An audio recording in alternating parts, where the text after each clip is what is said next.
Sí, no hay problema. Hola. Buenas tardes. Parece que el almuerzo nos mermó la audiencia, pero van a ir llegando. Créanme que así ha funcionado todo el día. Empiezan los diálogos y la gente empieza a llegar y se llena la sala. Así es que les invito, y los que están ya están tomando asiento.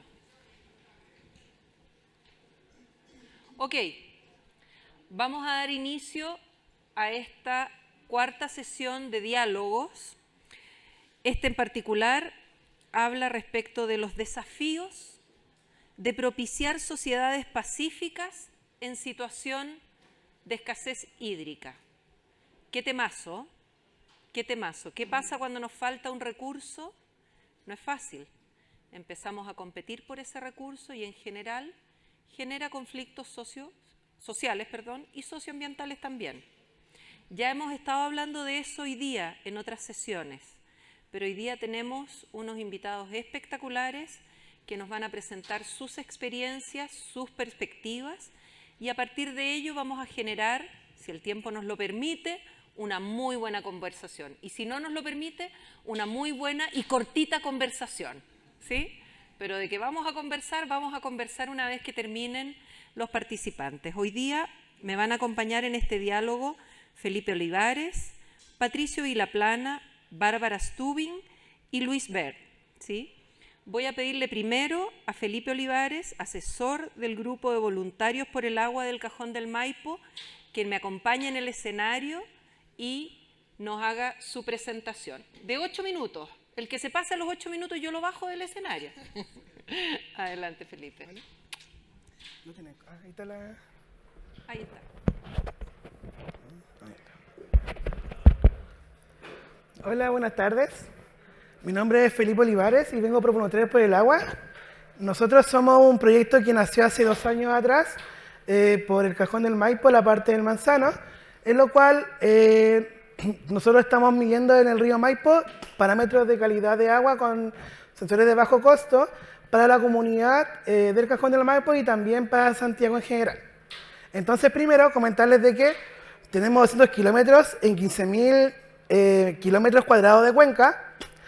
70% de la demanda de agua potable en la región metropolitana la alimenta el Cajón del Maipo y el 87% de origen pluvio-nival. Y también tenemos amenazas en general en el río Maipo, confluimos para la protección en general de este río y también despertando observadores del agua. En general nosotros queremos poder medir para poder conocer primeramente el río, enseñar a la comunidad qué son los parámetros químicos, cómo se pueden medir, qué es lo que te muestra el río en general. Y luego de eso estamos hoy en día en los 2 años proyectando objetivos nuevos para poder seguir con este proyecto hermoso que nació de la comunidad. Como pueden ver acá, somos muchas personas, la verdad empezamos en el proyecto 10 personas, diferentes científicos de diferentes universidades, participando en 4 puntos del Cajón del Maipo para medir esta calidad de agua. Hoy en día, en más de 1 año de proyecto, 1 año y 7 meses, somos más de 60 voluntarios, en lo cual nos juntamos en diferentes puntos del río Maipo. Y como pueden ver acá, tenemos diferentes grupos o asociaciones que nos están aportando y ayudando para hacer propicio este proyecto. Como Yaritech, como colegios, Red Lama, el CR2, algunos investigadores como yo, Zoe Fleming, algunos investigadores de la Universidad de UAI, y también investigadores de otros países como Dharma, que también ella una vez al año nos viene a sacar muestras de agua y ellos los miden en ICP para poder ver la calidad de metales y diferentes composición química de esta agua.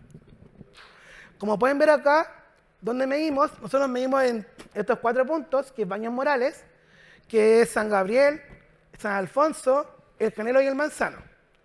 Este proyecto en sí, como vuelvo a reiterar, es abierto, es voluntario, en lo cual el primer domingo de cada mes nos juntamos a las 10 de la mañana en estos diferentes puntos y medimos calidad con sensores, por ejemplo, con multiparámetros medimos ORP, conductividad, pH, total sólidos disueltos, Con otro kit que es de titulación complexométrica, estamos midiendo dureza del agua por cambios de color para poder saber la concentración. Y también con test de bajo costo como tiras reactivas, estamos midiendo lo que son nutrientes como es nitratos, más nitritos, cloro total, cloro libre, plomo, cobre, alcalinidad, entre otros parámetros. Y también tenemos incorporada una parte microbiológica, la cual medimos Escherichia coli, pero este parámetro lo medimos al final cualitativo para ver si hay presencia o no de estos microorganismos en general en el agua. Como pueden ver acá, nosotros ya tenemos más de un año de medición, por lo tanto, tenemos algunos parámetros ya medidos en diferentes meses del año, en lo cual podemos ver por colores en este mapa cómo se comporta tal concentración en este punto del río. En general tenemos sólidos disueltos en este mapa y podemos ver de que en algunos meses, como son por ejemplo julio, junio, el sólido disuelto es mucho más alto que por ejemplo en enero, febrero, en diferentes puntos. Por ejemplo, en el manzano, en julio es más alto el sólido disuelto, en julio, y en más bajo es en general en diciembre, enero, febrero. Con todos los parámetros de multiparámetros que estamos midiendo, ya podemos conocer un poco cómo se está comportando este río, y también esto le enseñamos a la comunidad. Como por ejemplo, al observar el río, los colores que tiene el río, si es que está turbio o no el río, podemos tener primer parámetro de observable para poder decir, oh, tengo más sedimento, tengo algún parámetro mucho más alto. Y con los equipos de bajo costo podemos comprobar esta información y así lo enseñamos a la comunidad a poder ver el recurso hídrico, a que tome conciencia y que también conozca su lugar de vivencia y que esté en la región metropolitana. Como pueden ver acá, tenemos una foto de todos los meses, desde que empezamos el proyecto en abril de 2022 hasta septiembre de 2023, cómo se va comportando el río Maipo y cómo cambia. Fíjense el caudal, va cambiando el caudal en diferentes meses del año. El color, hay menos sedimento, hay más turbio, menos turbio. Nosotros con este proyecto queremos más que nada, primero enseñar a la comunidad cómo se comporta el río, cuáles son los parámetros de calidad que tenemos que diferenciar, que como un agua dulce, un agua de río como el río Maipo, nos basamos más en la norma secundaria que más el agua potable, ya que es un agua que todavía está potabilizada, pero si esta agua se utiliza para ser potabilizada y poder dar agua al Santiago en un 70%. Entonces tenemos el poder de actuar para comprender nuestra cuenca y es urgente. Bueno, esa es mi presentación, espero que les haya gustado.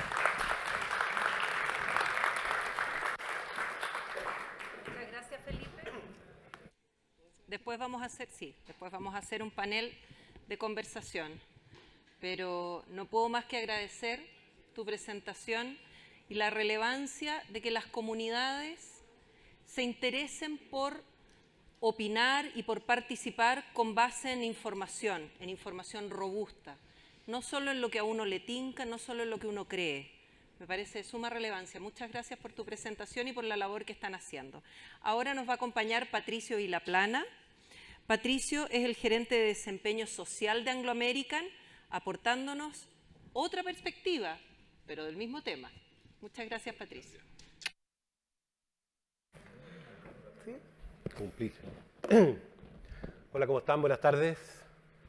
Estamos todavía medio dormidos todos, pero bueno, vamos a tratar de ser un poquito más entendidos. Lo primero que queríamos un poco compartir con ustedes, bueno, muchos de ustedes saben, digamos, probablemente las operaciones en las que funcionamos, digamos, en Chile, principalmente en la región metropolitana, en la región de Valparaíso, en la zona de Los Bronces, lo que era la exdiputada, en Catemu, ¿no es cierto?, con la Fundición Chagre, y en el sector en Los Nogales, digamos, con la mina del Soldado, que es una mina que tiene más de 120 años. Y quería justamente partir desde la realidad de la experiencia que hemos vivido y una serie de aprendizaje. No pretendo presentar eso ni entiendan, sino que simplemente escribir. Veníamos trabajando en el sector de Los Nogales con las distintas comunidades en el Melón, con distintos tipos de inversiones importantes, enfocados hacia agua de consumo humano, también hacia riego, pero no era suficiente ese trabajo que estábamos haciendo respecto a lo que nos llama el diálogo justamente que hoy día estamos. En el año 2019, en medio del estallido social, ocurre una toma del Pozo 9, que era un pozo principal de abastecimiento de agua de nuestra operación. Y como pueden ver en el mapa, la mina aparece ahí arribita, ahí pueden ver distintos pozos de captación, disculpen que me va a costar decir SCR durante la presentación, APR, ACR, que se entienda por favor.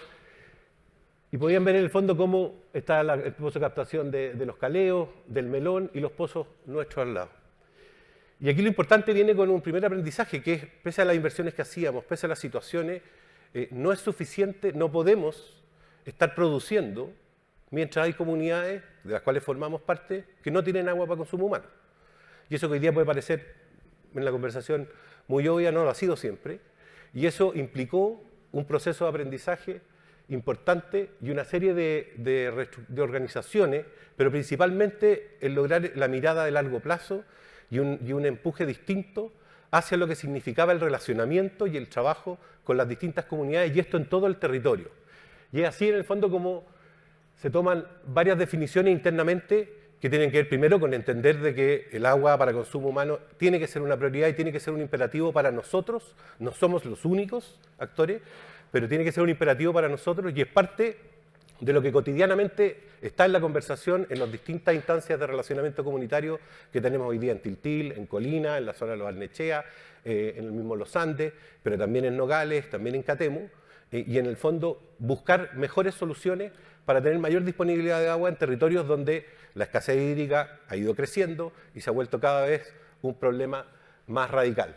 Y en ese sentido es que también la compañía va buscando, digamos, como digo, algunas soluciones que vayan más allá de las a lo mejor soluciones naturales y necesarias, como tienen que ver con la necesidad en muchos casos, digamos, de más estanques, de nuevos pozos, de más profundidad de los pozos, y ahí es donde viene también un desafío de cómo, especialmente con los APR, que estamos trabajando hoy día con 83 APR en esta zona entre la región de Valparaíso y la región metropolitana, cómo en el fondo les podíamos aportar ojos a los operadores y a las directivas de estos APR para principalmente mejorar su gestión y la disponibilidad de agua, entendiendo en el fondo que a través de telemetría, sensores y distintos mecanismos podíamos evitar muchos de los problemas que hacen frente regularmente y las pérdidas que tiene el sistema con la misma agua escasa que había, pero que en muchos casos está perdiendo. Y es así como se ha estado trabajando, pero para poder hacer esto, yo diría los aprendizajes más importantes tenieron que ver con el equipo, con escuchar primero, entender la problemática, la realidad de cada uno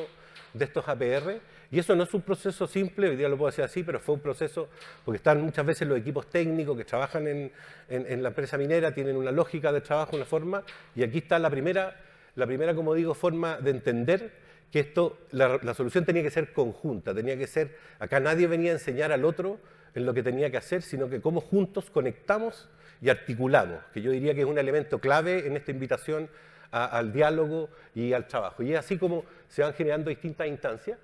Por otro lado, nosotros como compañía también hemos tomado el compromiso, en el caso de los bronces, de dejar de consumir agua fresca al 2030, y ese es un cambio bastante radical en lo que significa para nosotros. Hoy día puede parecer lejos el 2030, pero respecto a la planificación y a resolver esa necesidad no es tanto tiempo, y eso también hace una clave. Y esa situación es indistinta de lo que hacemos y lo que vamos a seguir haciendo con las comunidades mientras no podamos lograr tener soluciones definitivas, permanentes, de agua en muchos de los territorios en que estamos. Y cuando hablamos definitivas tiene que ver con cantidad, pero tiene que ver con calidad y también con continuidad. Hoy día estamos todavía también apoyando a muchas comunidades con camiones de aljibe, que son soluciones parciales en ciertos periodos, pero también hemos podido avanzar con ellos a ver estudios de disponibilidad de agua, a ver alternativas, o también al desarrollo de nuevos SCR, como en el caso de la zona de Las Varas, La Ermita, Corral Quemado, digamos, donde está preparándose poder, digamos, partir ese proceso como tal. Pero lo principal que quería compartir con ustedes es que en el fondo necesitamos también como empresa de un proceso que hoy día está consolidado internamente en términos de que la clave de este proceso es el relacionamiento, es la interacción, es el constante y permanente diálogo, donde nosotros no tenemos las soluciones, donde seguimos cometiendo muchas veces errores y por tanto es esa constante relación lo que permite que se vayan generando confianza. Hay, como digo, dificultades, hay problemas y hay cosas que son más urgentes y que a veces no pueden resolver porque tampoco somos nosotros quienes debemos reemplazar al Estado. Sí, articularnos con el Estado y funcionar esta medida, pero vuelvo al inicio, Pero es clave y hoy día es un entendimiento dentro de la compañía que mientras tengamos comunidades alrededor de nuestras operaciones, de las que formamos parte, no podemos estar produciendo con tranquilidad mientras no esté resuelto el consumo humano como tal. No debemos olvidar también el agua para los medios de subsistencia de muchos de estos territorios también, que entendemos es un paso siguiente al consumo humano, pero que también es una clave. Los temas asociados a riego, los demás temas de agricultura y por supuesto el tema saneamiento es también un tema que no está resuelto en muchos de los lugares que estamos hablando y es parte de las prioridades que hay que abordar en conjunto. Entonces el llamado, un poco a la invitación también es a cómo seguir articulando distintos actores, no competir muchas veces por estos procesos también y principalmente escuchar, dialogar y seguir incorporando los aprendizajes que hay de un lado con otro y ojalá tener una dinámica un poco más solidaria, si puedo usar la palabra, en muchos de estos territorios, donde empezamos a tener realidades de lugares que empiezan a no tener agua en ciertos minutos, otros que sí tienen, pero no tenemos hoy día una opción de interconectividad, una opción simple, y a veces, aunque la tuviéramos de algún mecanismo, no es tan simple poner de acuerdo a los distintos grupos en poder hacer eso.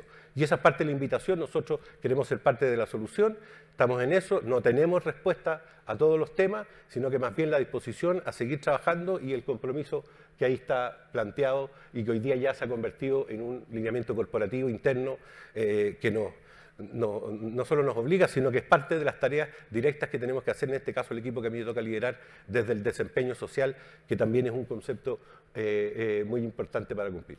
Eso es lo que quería compartir con ustedes. Muchas gracias, Patricio. Qué importante cuando las empresas se ven a sí mismas como un miembro más de la comunidad, como un agente más, parte del entramado social y, por tanto, aquellos temas que puedan estar aquejando a la comunidad también es parte de los problemas que tienen que resolver. Gracias por tu presentación, Patricio. Ahora voy a invitar a Bárbara Stubing, del Centro de Políticas Públicas de la Universidad Católica, que nos va a hablar también de estos temas. Bienvenida, Bárbara. Muchas gracias, Claudia. Adelante, ahí está el pasador.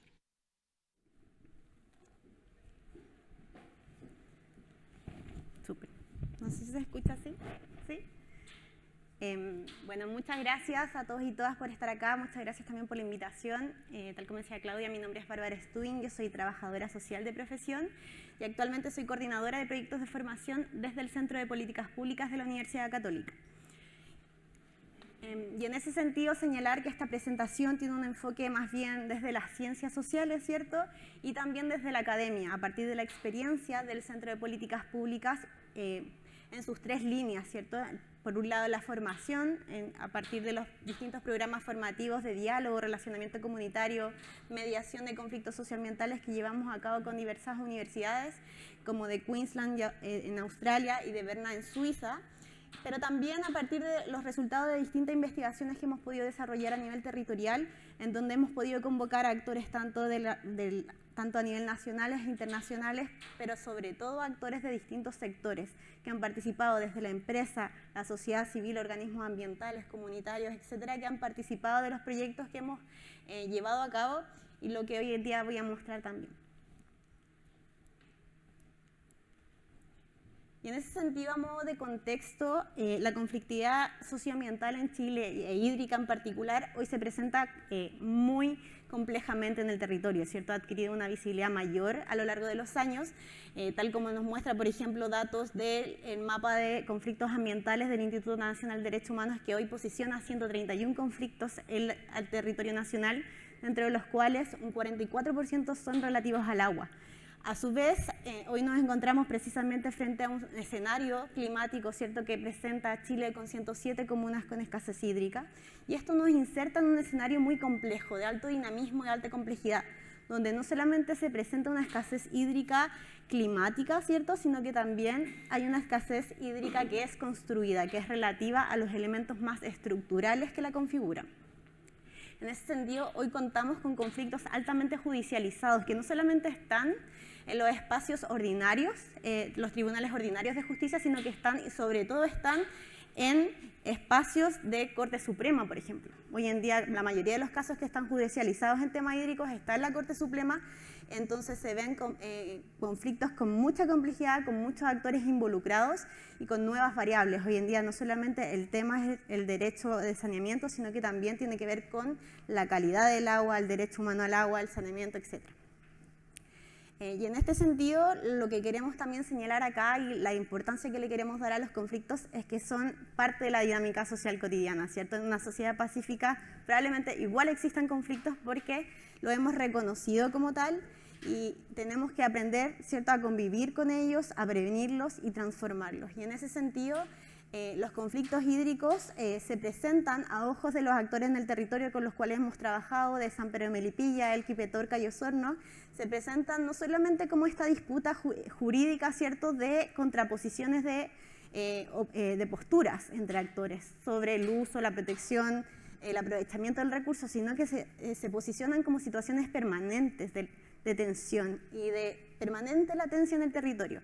Por tanto, es importante comprender que los conflictos no solamente son este choque de posturas, sino que va más allá. Es un choque de realidades, es un choque de cosmovisiones que hay detrás. Es muy distinto si yo me pongo los lentes de la empresa, ¿cierto?, para ver el agua, el recurso, a que yo me ponga los lentes de la comunidad o una comunidad indígena, en donde el recurso pasa a ser un bien espiritual. Entonces, eso es lo más importante también a la hora de entender también los conflictos. Y en ese sentido, aquí hemos podido rescatar, ¿cierto?, a partir de los mismos actores, cuáles son las características y las causas principales de los conflictos. Y son múltiples las causas, múltiples los efectos. Y dentro de los más importantes se ve que los conflictos hídricos se presentan con una alta polarización, ¿cierto? Hay falta de espacios de diálogo como tal, pero también hay una fatiga del diálogo. Los espacios de diálogo no están siendo vinculantes, no están causando la confianza que requieren las personas. Entonces eso también se presenta como un elemento a considerar. La falta de transparencia, la falta de información, las asimetrías que existen hoy entre la información y el poder se presentan como elementos y causas, ¿cierto?, para que el conflicto pase de la latencia a una crisis muy rápidamente si es que no se trabaja de manera preventiva y de manera permanente. Y en este sentido, tal como se señala acá, uno de los elementos que nosotros también hemos trabajado como centro es hacer frente precisamente a esa falta de espacios de articulación entre los actores que permitan tener un espacio seguro, facilitado en este caso por la academia, ¿cierto?, para compartir percepciones, intereses y objetivos respecto al recurso. Y bueno, todo esto nos muestra, ¿cierto?, tanto las causas como los efectos de que la necesidad de trabajar en esto es urgente. Y bueno, ¿cómo podemos avanzar, cierto? ¿Cómo podemos avanzar hacia sociedades pacíficas en estos contextos? Hoy en día la propuesta, que esto también surge de las propuestas que vienen de los mismos actores del territorio, tiene que ver con generar espacios de diálogo permanentes, pero con metodologías claras, con metodologías, lineamientos, reglas claras que todos los actores que participen conozcan, ¿cierto?, que sean facilitadas. En otros países la academia es la encargada de facilitar espacios de diálogo, facilitar conflictos socioambientales o hídricos, y hoy en día en Chile todavía tenemos ese desafío pendiente. Otro de los elementos que podemos considerar para avanzar, ¿cierto?, es precisamente identificar las experiencias locales, como nos mostraban hoy Patricio, Felipe, de lo que está pasando hoy en día en el territorio, ¿cierto?, estas buenas prácticas y experiencias que se pueden rescatar, que se pueden replicar y que se pueden también estandarizar para ser más amplias, ¿cierto?, a lo largo del territorio, pero considerando obviamente las características que tiene cada localidad. Otro elemento importante creemos que es la información transparente. Hoy en día los conflictos hídricos también ocurren porque no hay una falta de información que todos los actores tengan, tanto respecto a la disponibilidad del recurso como se gestiona. Y en ese sentido creemos que la nivelación de asimetrías, tanto de formación, de información y poder, es precisamente muy necesaria. Y eso también se puede brindar a través de espacios formativos que pueda generar la academia y otros espacios, ¿cierto?, para nivelar estas asimetrías, para que todos los actores que estén en la mesa tengan igualdad de condiciones y se sientan preparados para participar de estos procesos. Y en ese sentido, bueno, por ejemplo, este es un modelo de diálogo que nosotros creamos a partir de una investigación en donde teníamos actores de las provincias de Elqui, Petorca y Osorno en donde no solamente nos quedamos en el diagnóstico para comprender los conflictos, sino que también en esta propuesta de lineamientos para un modelo de prevención de conflictos hídricos. Y en ese sentido, a modo de conclusión, creemos que es muy importante, ¿cierto?, comprender los conflictos hídricos, ir un paso hacia atrás antes de generar soluciones, sino que ir para atrás y comprender qué estamos entendiendo por un conflicto hídrico, cómo lo está mirando cada actor y sobre todo pensar más allá de las posturas de los actores e ir más allá, ir a las necesidades que tienen los actores y ver qué puntos de encuentro existen ahí para encontrar soluciones más a largo plazo, sostenibles y que sobre todo sean legítimas para todos los actores. Eso, muchas gracias.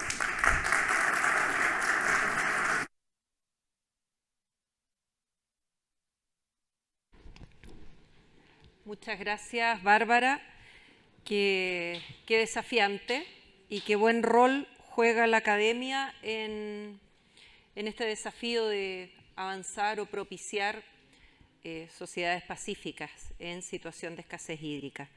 Invito ahora finalmente a nuestro último expositor, a Luis Bert, presidente de la Junta de Vigilancia del río Maipo, quien nos va a aportar también una mirada adicional respecto de cómo vamos derribando ciertos malos entendimientos en lo que está ocurriendo en torno al agua. Con ese vas pasando. Gracias, Luis. Buenas tardes, muchas gracias por la invitación. La Junta de Vigilancia, les voy a explicar un poquito en qué consiste y qué trabaja para poder entender la función que cumplimos. Especialmente las juntas de vigilancia en general en todo Chile son organizaciones que tienen a cargo la distribución correcta de los derechos de agua entre sus diferentes organizaciones de usuarios o consumidores finales. En el caso del río Maipo, en la primera sección, que es la parte alta del Maipo, que es donde nosotros tenemos la jurisdicción, el tema es bastante más complejo, bastante más complicado, porque tenemos una gran cantidad de hectáreas que regar y también tenemos al 42% de la ciudad. Además, tenemos los derechos no consultivos, que son los derechos que utilizan las hidroeléctricas para poder generar energía, que también es algo muy necesario para la ciudad y la industria. Entonces, en el caso de la... Primero les puedo mostrar rápidamente cómo se distribuye el agua. Si este es el río, acá, no, esto no tiene puntero, ¿no?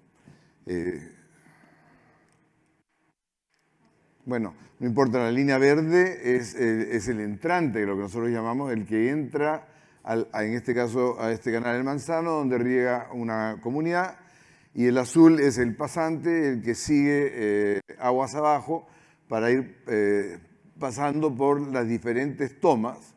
En este caso, por ejemplo, tenemos la toma del canal San Carlos y la toma de la Sirena, que va a otra eléctrica, que es la eléctrica de La Puntilla. Acá tenemos, por ejemplo, en la margen izquierda, la toma de la sanitaria Aguas Andinas, la concesionaria de Santiago, donde ellos distribuyen el agua cruzándola hacia el norte para tratarla en sus diferentes plantas. Y aquí también tienen los ya conocidos digamos, pulmones de la ciudad, que duran para 37 horas en caso de que suceda cualquier desgracia, Dios no quiera que sucedan más, o que haya algún tipo de interrupción en el suministro de agua. Y hacia la izquierda está el canal San Carlos. Yo voy a explicar un poquito después en qué consiste toda esta entrega. Aguas abajo, casi en el Puente de los Morros, tenemos la siguiente bocatoma, donde se toma en la margen sur el canal Huidobro, y más abajo hay otra toma de la Asociación Canales de Huin, que toman y riegan la margen sur del Maipo, en esa sección, y el canal Tronco, que es de la Asociación Canales del Maipo, que riega la parte norte de esa sección. ¿En qué consiste todo este sistema de distribución de aguas? 140.000 hectáreas. tenemos, con esta nueva ley de aguas y la necesidad de inscribir los derechos de agua, yo creo que llevamos como 25.000 o 30.000 derechos de agua, lo que no quiere decir que hayan 25.000 o 30.000 personas, pero sí agricultores nosotros estimamos que deben de haber más o menos entre 7.000 y 10.000 familias que viven de la agricultura en la región metropolitana. Nuestra sección del Maipo, que es esta primera sección, riega desde prácticamente la Angostura de Paine hasta Colina y desde Puente Alto hasta Padre Hurtado. O sea, todas las comunas de la región metropolitana que tengan que ver con la agricultura son distribuidas las aguas a través de estas 3 bocatomas y dos tomas independientes adicionales. Entonces, la importancia de poder distribuir adecuadamente las aguas, en este caso para la agricultura, es sumamente importante porque es el agua agroalimentaria.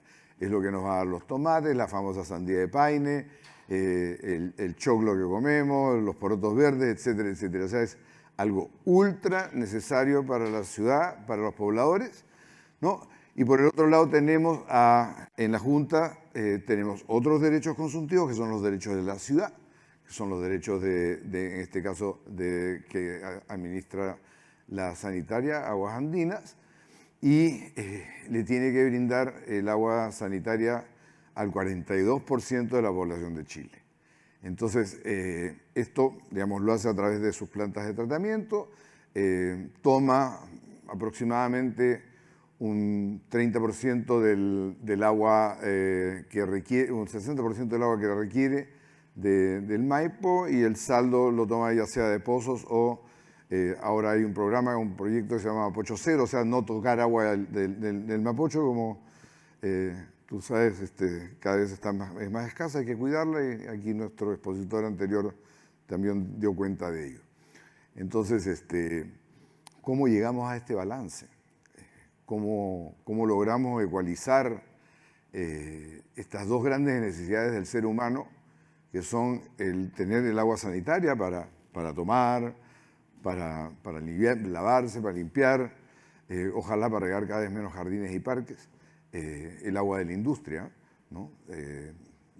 Fábrica de pintura, lo que quieran llamarle, todo consume agua, y es este balance el que es tan difícil de mantener.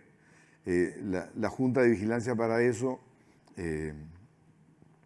nos reinventamos realmente empezamos este proceso de reinventarnos entre los usuarios consultivos, o sea, Aguas Andinas y las asociaciones de regantes, que somos 7 asociaciones, y sentarnos a conversar nuestras diferencias, sentarnos a conversar los puntos de conflicto, ver cómo atender las necesidades. Y llegamos a concluir de que lo que teníamos que trabajar juntos, parlamentar y ver la forma de poder proyectarnos, no sé, al año 2040, le dijimos, con el objeto de poder tener una cuenca sustentable y resiliente. Y dentro de eso comenzamos a identificar ya en común un convenio que firmamos de distribución de las aguas, donde la prioridad ciertamente es que la ciudad tenga agua para beber y para lavarse, aunque los alimentos nuevamente puedan ser más caros. Esto lo hemos pasado, lo hemos sufrido y lo seguimos sufriendo los agricultores, pero entendiendo esta gran necesidad. Entonces,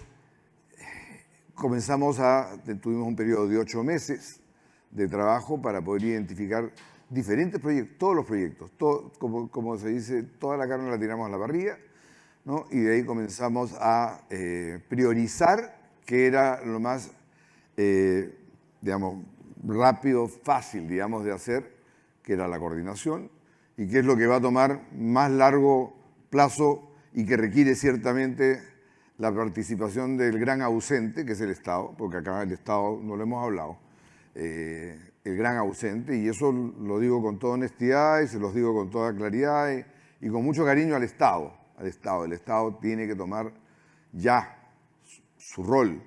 O sea, no puede ser que estemos así, ya sea porque nos sobre el agua en un momento o porque nos falta el agua en muchos momentos ahora. Entonces, trabajando solo los derechos consultivos y con mucho apoyo también de los derechos de paso de las hidroeléctricas, llegamos a planificar esto. Y una de las cosas súper sencillas que encontramos, y me tiro un ratito para atrás, la ciudad solamente tiene, aparte de estos pulmones que vimos antes, que ya no sé cómo pasarlo para atrás, acá está, que son los estanques de Pirque, la única fuente de pulmón que tiene real es el embalse El Yeso. El embalse El Yeso tiene 220 millones de metros cúbicos de capacidad, 220 hectómetros, de capacidad de reserva de agua para la ciudad. Eso a plena capacidad puede ser, digamos, estirado a 3 meses si es que queremos estirarlo al máximo. No existe ninguna obra más que el Estado haya hecho, digamos, para poder darle más resiliencia a la ciudad de Santiago. Y eso es lo que genera realmente la necesidad que también la población se dé cuenta que no puede botar el agua, porque no tenemos una reserva de agua suficiente como para poder no botar el agua, pero tener un respiro para casos complejos y complicados. Entonces, ¿qué es lo que dijimos nosotros como asociaciones de regantes, como agricultores y como sanitaria? Es cómo hacemos para que el embalse El Yeso esté lo más lleno posible. Porque como no hay lluvias, tenemos que hacer lo imposible. Sistema, para no complicarles la vida, cerrar las compuertas del embalse El Yeso. Y todo el agua que puede entrar, ¿se acabó el tiempo? Bueno, listo, se acabó el tiempo, pero... ya, entonces la solución es un trabajo en conjunto. Es lamentable porque yo hablo demasiado. Es un trabajo en conjunto, un trabajo súper bien organizado para poder guardar el máximo de agua para la ciudad con el objeto que la sanitaria y el Estado tengan el tiempo necesario para hacer las inversiones que se requieran y depender cada vez menos del agua de los agricultores, que en este momento puede pasar de 30 a 90% dependiendo de lo que traiga o no traiga el río. Bueno, se presta para mucho más, les agradezco, muchas gracias.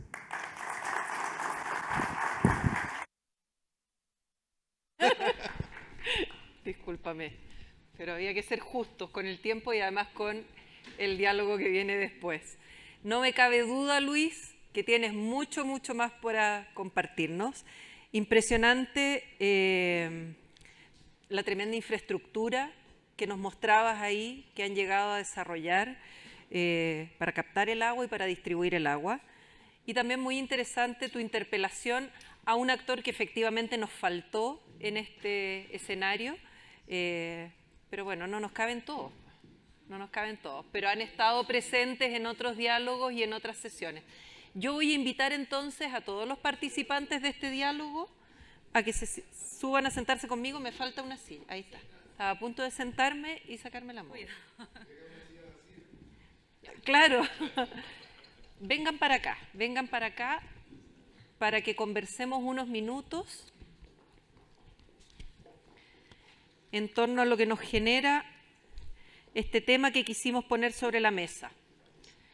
La competencia por los recursos limitados puede siempre aumentar tensiones y conflictos entre ciudadanos, entre comunidades, entre empresas, incluso entre naciones. En este escenario, la gestión equitativa y transparente del agua se convierte en un imperativo para prevenir discordias. Asimismo, fomentar la educación, la innovación en la gestión del agua y la adopción de prácticas sostenibles es esencial para mitigar la presión sobre los recursos hídricos. Y harto de eso hemos visto con las exposiciones de cada uno de ustedes. y con eso entonces cultivar un entorno propicio para la paz y la colaboración en tiempos de escasez. Yo quisiera pedirles a cada uno de ustedes por las diferentes perspectivas que tienen de este desafío de propiciar sociedades pacíficas en situación de escasez hídrica, que es aquella en la que nos encontramos. Yo los quisiera invitar a que cada uno identifique desde su propia perspectiva cuál es el principal desafío que estamos enfrentando hoy. Yo insisto, desde su perspectiva. Partamos por Patricio, que lo tengo allá en el extremo. A ver, ¿cuál es el principal desafío? Bueno, yo diría que el principal desafío tiene que ver con la capacidad de articulación. O sea, voy a volver un poco al punto que cerraba Luis, digamos. La capacidad de articulación entre todos los actores. En el fondo, si seguimos cada uno resolviendo su problemática solo o tratando de hacerlo y enfrentado con el otro, no hay ninguna opción de lograr una sustentabilidad. Ahora, cada uno actor de nuevo desde su rol. En el caso mío, lo que corresponde, digamos, como empresa, en este caso somos una empresa minera, donde normalmente somos el malo de la película en este ejercicio, y más allá de la información y desinformación que hay, también tiene que ver con entender que tenemos que reimaginar la minería y pensar, la única sustentabilidad de ese modelo es hacerlo de una manera distinta, porque no puedes competir con el agua de consumo humano. Y por eso es que hay soluciones que hoy día existen, son más caras, obviamente, ¿ya? Pero en la medida que sean viables, no serán viables en todas partes. Pero en el caso nuestro, por ejemplo, tomamos un camino que tiene que ver en el fondo con cómo podemos seguir haciendo minería en la capital de Chile, donde está el 42% de la población, lo que parece bien difícil a la luz de mucha gente, pero en el fondo tiene que ver con pasar a un modelo de agua desalada primero, y posteriormente, un poco el compromiso que hoy día ya tenemos establecido, al 25, 26 pasar a un modelo principalmente de agua desalada, y al 2030 dejar de consumir agua fresca para el proceso minero y principalmente buscar una solución asociada también al uso de aguas grises, digamos, de aguas industriales, que hoy día también no están teniendo un uso adecuado en muchos casos, digamos, y eso también es parte del ejercicio. Pero lo principal yo diría que es articulación de distintos actores. Obviamente es dialogar también, yo creo que el ejemplo que decía Luis es sumamente importante, digamos, o sea, cómo con esa tensión en el fondo distintos actores, más que tratar de imponerse, se buscan soluciones que sean comunes y que logren un potencial mayor. No es fácil y no va a ser fácil como proceso. Y el Estado tiene un rol clave, y también aquí lo quisiera dejar fuera, el Estado suena muy el gobierno central solamente, y obviamente que todas las distintas instancias, los gobiernos locales es muy clave, digamos. Los municipios, tiene que ver con el modelo de desarrollo finalmente que tú quieres hacer en esos territorios, ¿ya? Y eso creo que es clave. Nuestro rol en eso es, sentimos la responsabilidad en el fondo de poder apoyar en esa articulación y más bien también interactuar como tal, independiente que dejemos de consumir agua fresca, porque alguien podría decir que dejamos de consumir agua fresca y salimos del problema. Ya no es mi problema, ¿ya? Porque yo ya no tengo agua fresca, ¿ya? Pero no es el punto. Mientras las comunidades sigan teniendo esa realidad, no van a poder tener un desarrollo adecuado como tal, ni vamos a poder recuperar los medios de subsistencia que tenían históricamente. Y ustedes son parte de esa comunidad. Totalmente. No es problema de ellos Exacto. Versus nosotros. Pero parece el cambio, porque no lo era en la lógica, es el cambio de entendimiento y que a todo nivel se instala, digamos. Fantástico. Felipe, ¿cómo lo ven ustedes ahora desde la comunidad? ¿No se escucha? Sí. Bueno, primero creo que con la experiencia del proyecto Voluntarios por el Agua nos hemos dado cuenta que falta más información a la comunidad. Primero, creo que es importante como educar a la comunidad en sí, lo que significa, lo que es el agua, la calidad, y también creo que la conexión entre gobierno, estamentos públicos con la comunidad y también la academia. Creo que es importante que los tres actores estemos trabajando en conjunto, educando, y también la empresa, perdón por dejarla fuera, pero es importante como que todos estos actores nos juntemos, empecemos a ver educación, empecemos a trabajar en conjunto en mejorar y propiciar un mejor vida con el tema de cómo llevar el agua, cómo poder consumirla, cómo trabajar, sabiendo que el cambio climático sigue avanzando. Entonces creo que primordial es eso, información, enseñanza, uso. Y reitero que la academia y el estamento público se unan más. Creo que es importante que la academia también tome un rol con el Estado, de poder comunicarse más, y con la comunidad, como vecinos. Porque yo le pregunto a un vecino hoy en día si conoce, por ejemplo, DGA, no sabe que la DGA. Hoy en día mucha gente no sabe qué ocurre si el agua de su casa, por ejemplo, sale turbia, qué puede hacer, no hay acciones preventivas, no hay información bajada. Entonces creo que es primordial esa parte.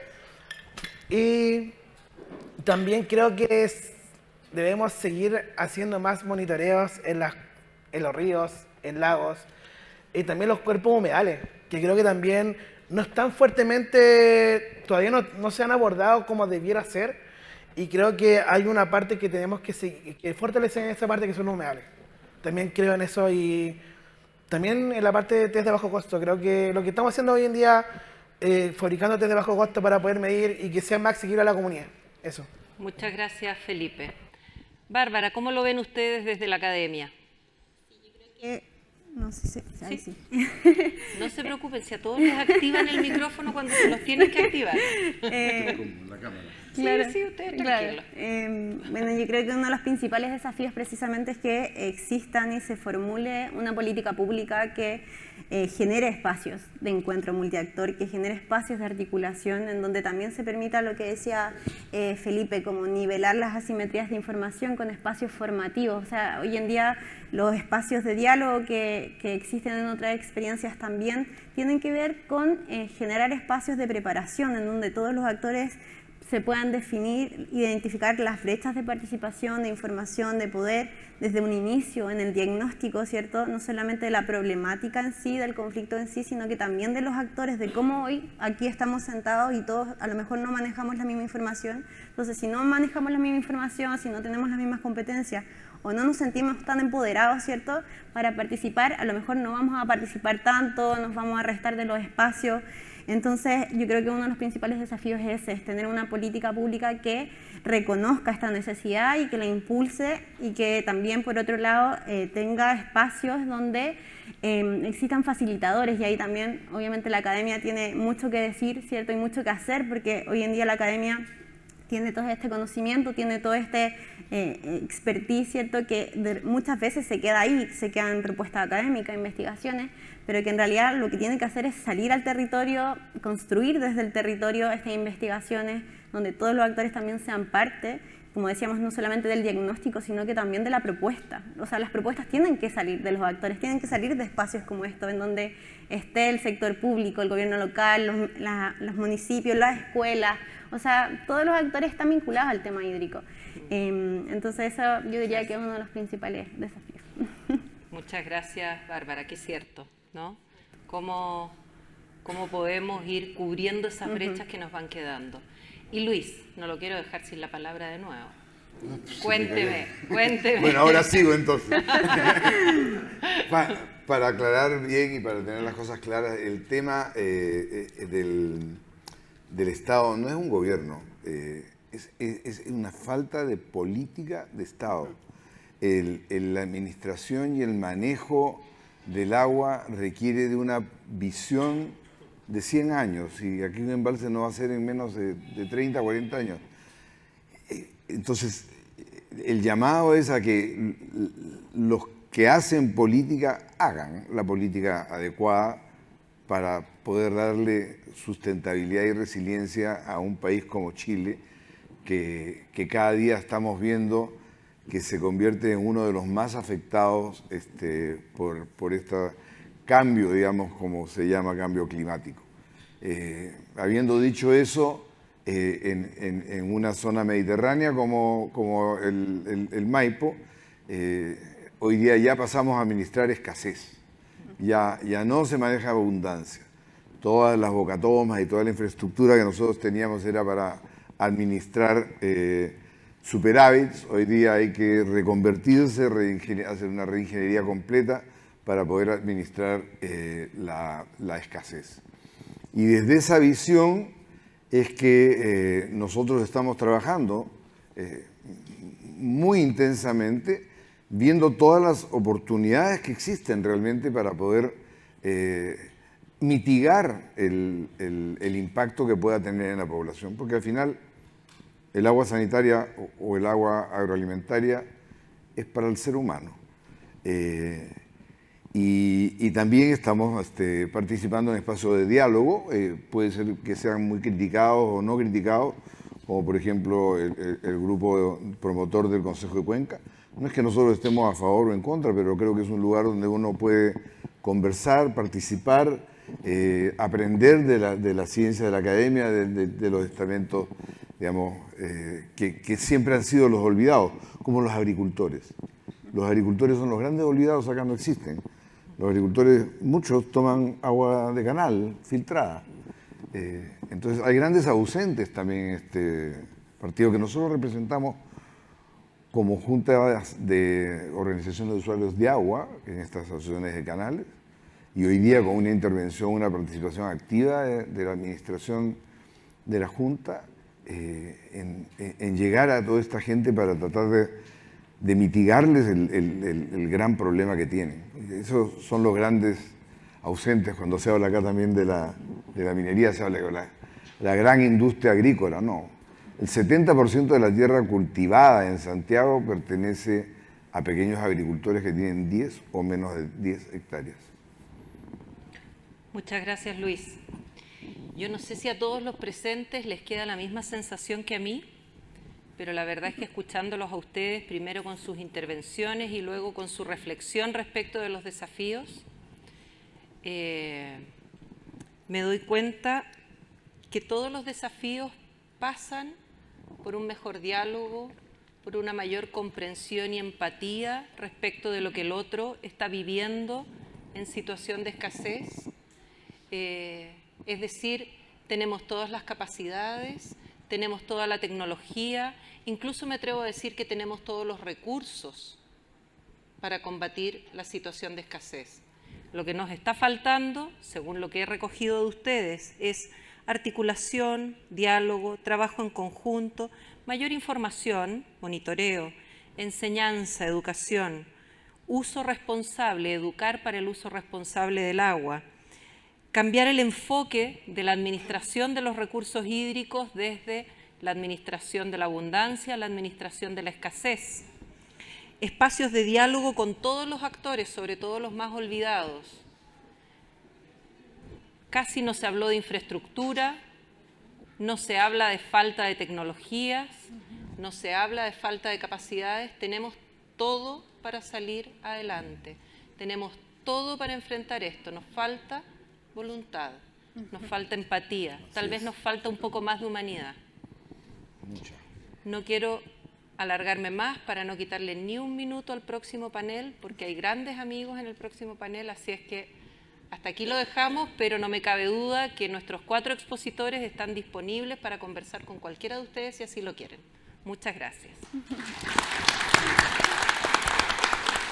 Muchas gracias. A ustedes. Gracias por acompañarnos.